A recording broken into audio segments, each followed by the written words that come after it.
Hello दोस्तों, मैं Rupendra sir और आज हम बात करेंगे no sooner dot dot then के प्रयोग के बारे में, जो आपके लिए बहुत ही हेल्पफुल साबित होने वाला है, जो आपके लिए बहुत ही मददगार साबित होने वाला है। तो चलिए बात करते हैं। तो सबसे पहला पॉइंट लिखा है इधर पर, स्क्रीन पर आप देख सकते हैं। जो हमारा सबसे पहला पॉइंट है, लिखा है एज सून एज को हटाकर उसके स्थान पर नो सूनर का प्रयोग करते हैं। एक सेंटेंस आएगा और उसमें शुरू में लिखा होगा एज सून एज, तो उसको हमें क्या करना है, हटाना है और उसके स्थान पर हमें नो सूनर का प्रयोग करना है।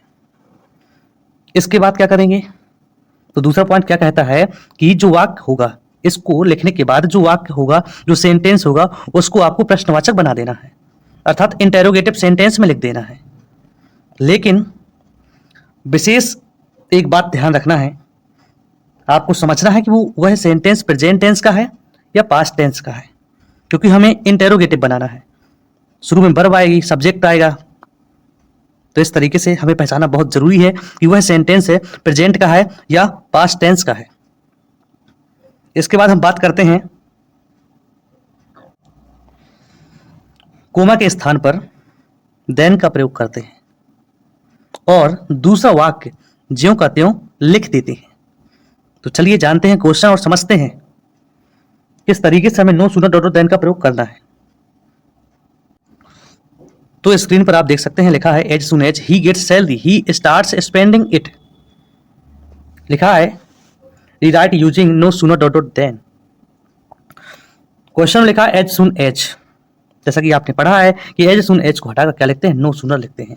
इसके बाद एक छोटा सा सेंटेंस आपको मिलेगा, उसको हमें क्या करना है, इंटेरोगेटिव सेंटेंस में चेंज कर देना है। तो आपने टेंस जरूर पढ़े होंगे और उसमें इंटेरोगेटिव भी पढ़ा होगा, प्रश्नवाचक भी पढ़ा होगा। कि शुरू में क्या आती है, हेल्पिंग वर्ब आती है, इसके बाद क्या आता है, सब्जेक्ट, इसके बाद क्या आता है, मेन वर्ब, इसके बाद क्या आता है, ऑब्जेक्ट और क्वेश्चन मार्क। बट यहां पर हमें क्वेश्चन मार्क का यूज नहीं करना है। तो देख सकते हैं ऊपर क्या लिखा, ही गेट्स सैलरी। इसको हमें क्या करना है, इंट्रोगेटिव करना है। चलिए करते हैं इंट्रोगेटिव। तो सबसे पहले आप सेंटेंस पहचानिए।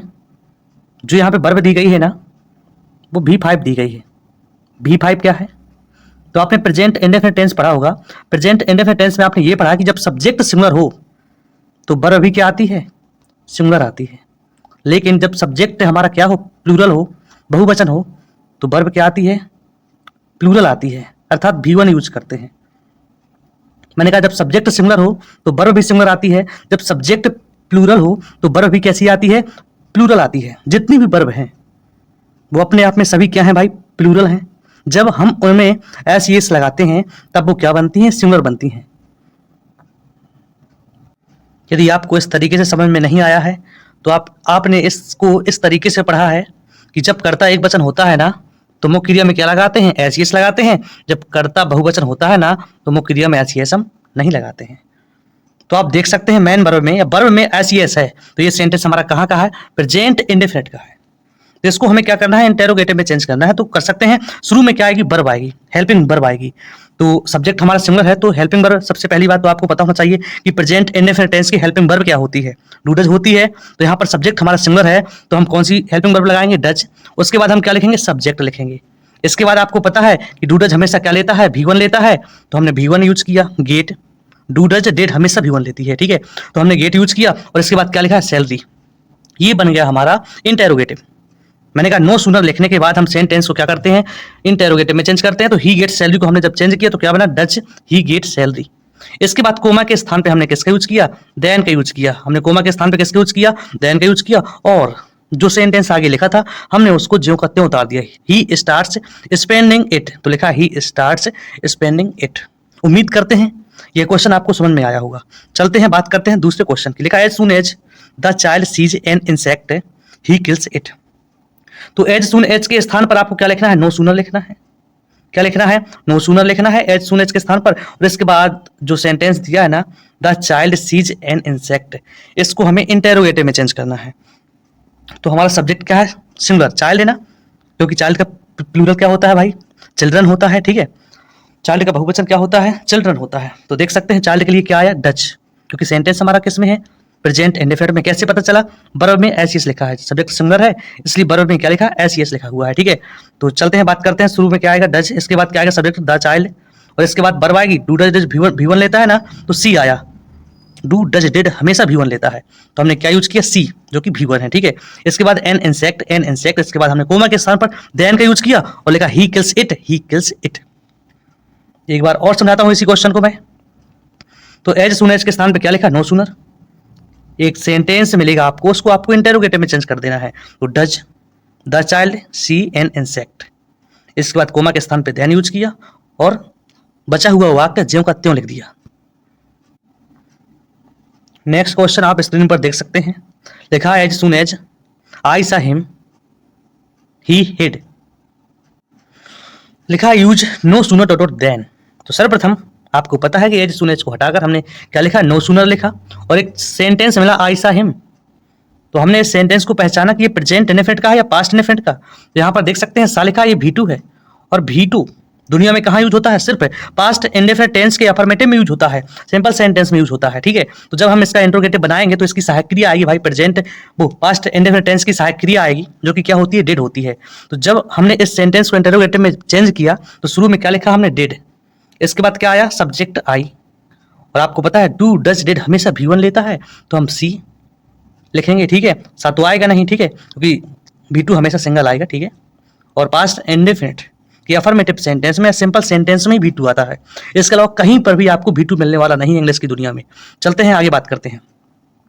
आगे लिखा है इसके बाद कोमा के स्थान पर क्या करना है? देन का यूज करना है, और ही हिड लिख दिया। ठीक है, चलते हैं नेक्स्ट क्वेश्चन पर।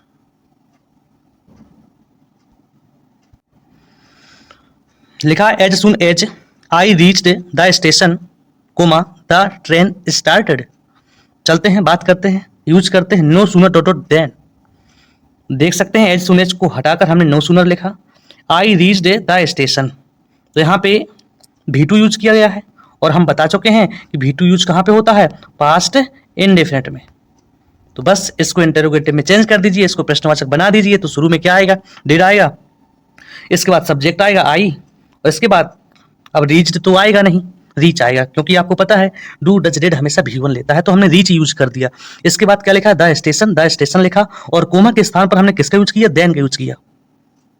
देन लिखने के बाद जो बचा हुआ सेंटेंस है द ट्रेन स्टार्टेड, उसको यूज कर दिया, द ट्रेन स्टार्टेड।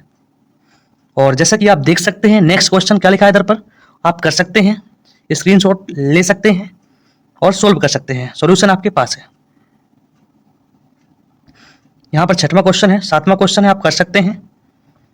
ठीक है, 4 एग्जाम्पल्स मैंने बता दिए हैं आपको, आप आसानी से इस प्रयोग को समझ सकते हैं इस वीडियो के माध्यम से।